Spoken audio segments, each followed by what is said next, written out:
സ്വഹാബിയും വര്യന്മാർ ഉൾപ്പെടെയുള്ള മുഴുവൻ ആളുകളും ഒരുപാട് ആളുകൾ കൊല ചെയ്യപ്പെട്ടു.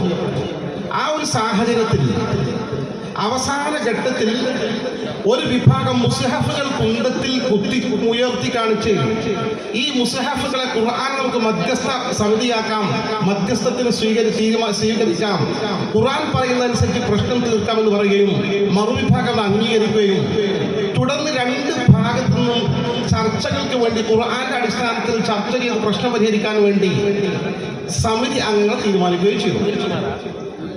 ആ പശ്ചാത്തലത്തിൽ ഒരു വിഭാഗം രംഗത്ത് വന്നു. കൈഫത്തു ഹക്കിമൻ റിജാൽ ഫീദിനില്ല. അല്ലാഹുവിന്റെ ദീൻ വിശുദ്ധ ഖുർആനാണ്. ആ ഖുർആന്റെ കാര്യത്തിൽ തീരുമാനിക്കുമ്പോൾ ഖുർആൻ തീരുമാനിക്കുന്ന ഘട്ടത്തിൽ ആളുകളെ എന്തിനാണ് മധ്യസ്ഥന്മാരാക്കിയത്? ഖുർആൻ മാത്രം പോലെ എന്ന ചിന്താഗതിയുമായി രംഗത്ത് വന്ന പ്രസ്ഥാനമാണ് ഖവാരിജ് പ്രസ്ഥാനം. ചരിത്രത്തിൽ ആദ്യത്തെ ബിദ്അഈ പ്രസ്ഥാനം. അവരുടെ ഏറ്റവും വലിയ വാദഗതി അടിസ്ഥാനപരമായ സ്വീകരിച്ച നിലപാട് ഇനിൽ ഹുക്മു ഇല്ലാ ലില്ലാഹ്, അധികാരം അല്ലാഹുവിന് മാത്രം, തീരുമാനമെടുക്കാനുള്ള അവകാശം അല്ലാഹുവിന് മാത്രം എന്ന ഒരു മുദ്രാവാക്യം അവർ ഉയർത്തിക്കാണിച്ചത്. അത് വിശുദ്ധ ഖുർആന്റെ ഒരു വാക്യമാണ്, ശകലമാണ്.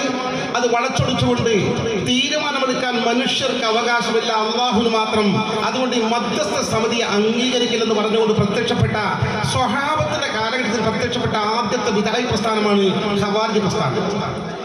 ഞാനൊരു കാര്യം കൂടെ ഓർമ്മിപ്പിക്കട്ടെ. കാലങ്ങൾ കടന്നുപോയി, നൂറ്റാണ്ടുകൾ പിന്നിട്ടു. ചരിത്രത്തിൽ പല ബിദ്അഈ പ്രസ്ഥാനങ്ങൾ വന്നു. 1928 ഹസനുൽ ബന്ന എന്ന് പറഞ്ഞ ഈജിപ്ഷ്യൻ പണ്ഡിതന്റെ നേതൃത്വത്തിൽ ഇഖ്വാനുൽ മുസ്ലിമീൻ എന്ന സംഘടന രൂപീകരിക്കപ്പെട്ടു. മുസ്ലിം ബ്രദർഹുഡ് എന്ന് പറയുന്നു. ഈ സംഘത്തിന്റെ മുദ്രാവാക്യം പരിശോധിച്ച് നോക്കൂ. ലാ ഹാക്കിമിയ്യത ഇല്ലാ ലില്ലാഹ്, അധികാരം അല്ലാഹുവിന് മാത്രം, തീരുമാനമെടുക്കാനുള്ള അവകാശം അല്ലാഹുവിന് മാത്രം എന്നാണ് അവർ മുദ്രാവാക്യം കൊടുക്കുന്നത്. നൂറ്റാണ്ടുകൾ പിന്നിട്ട് അതേ സെയിം ബിദ്അഈ ആശയം അവരിൽ കടന്നുപോയി. പിന്നെയും കാലം കഴിഞ്ഞുപോയി.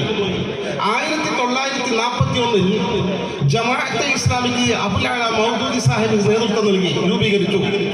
ഈ ജമാഅത്തെ ഇസ്ലാമി രൂപീകരിക്കുന്ന ഘട്ടത്തിലും അതിന്റെ സ്ഥാപക നേതാവ് അടിസ്ഥാനപരമായി സിദ്ധാന്തിച്ചത് ഹുകൂമത്തെ ഇലാഹി, ഹുക്മ ചെയ്യാൻ അധികാരം, ഭരണം കൈകാര്യം ചെയ്യാൻ അല്ലാഹുവിന് മാത്രമാണ് അധികാരം എന്ന സ്വയം മുദ്രാവാക്യം വിളിച്ചുകൊണ്ട് രംഗത്ത് വന്നു. ഞാനത് സൂചിപ്പിച്ചത് ഇന്ന് നിലവിലുള്ള ജമാഅത്തെ ഇസ്ലാമി ഇസ്ലാമിൽ ആദ്യമായി പ്രത്യക്ഷപ്പെട്ട ഖവാരിജ് പ്രസ്ഥാനത്തിന്റെ തനിപ്പകർപ്പാണ് ആദർശ വിഷയം. ആ ജമാഅത്തെ ഇസ്ലാമി ബിദ്അഈ പ്രസ്ഥാനമാണ് സമസ്ത കേരള ജംഇയ്യത്തുൽ ഉലമ തീരുമാനിച്ച് പ്രഖ്യാപിച്ചിട്ടുണ്ട്. അതങ്ങനെയാണെന്ന്